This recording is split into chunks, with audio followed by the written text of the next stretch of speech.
साडी र कुर्तालाई फाल्दै royal jelly र पर्पोलिसको कुरा गरेको हुनाले आउने बाटो पनि भएको छ।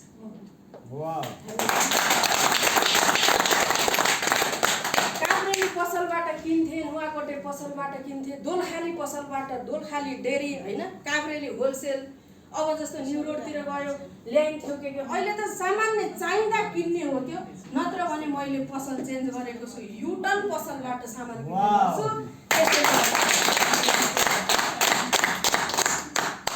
त्यही हो, तपाईँ हामीलाई भित्रभित्र लागेको होला, मलाई पनि लागेको थियो नि। 17,000 त्यसै बन्छ सिस्टम। सुरुमा त 2 जना बनाउन गाह्रो हुन्छ हेर्नु त। अब आफ्नो आइडी त भयो, यहाँ तपाईँहरू नयाँलाई चाहिँ आइडी के भन्नु होला त्यो पनि आउँछ, त्यो पनि म कुरा गर्छु। अब जति अहिले आउनेहरूले धेरै जसो डाइरेक्ट सेलिङ नबुझेको कोही हुनुहुन्न। यो एउटा बिजनेस हो। बिजनेस पनि यति सजिलो बिजनेस कि घरभित्र बसेर तरकारी बनाउँदै गर्दा, खाना बनाउँदै गर्दा, साथीभाइसँग भेट्दै गर्दा, बोल्दै गर्दा। मेरो नजिकैको एकजना फुपू दिदी हुनुहुन्थ्यो, यो त बिक्री के गर्दी, यो त यत्रो जागिर गरेको, जागिर पनि छोडी हैन, उस्तै पर्यो, श्रीमान पनि छोडी भन्छ नि त।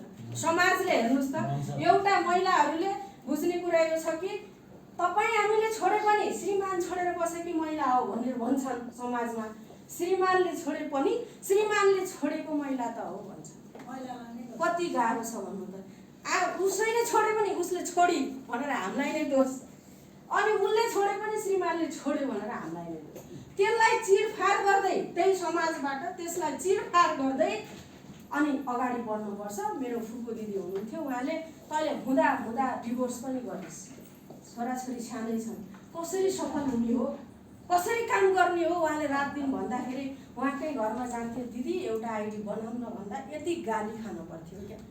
बिस्तारै बिस्तारै अब सफल भएँ, अनि म उहाँकोमा गएँ। मैले के बोकेर गएँ हेर्नुहोस् है, मैले रोयल जेली, पर्पोलिस, पोलन, टुथ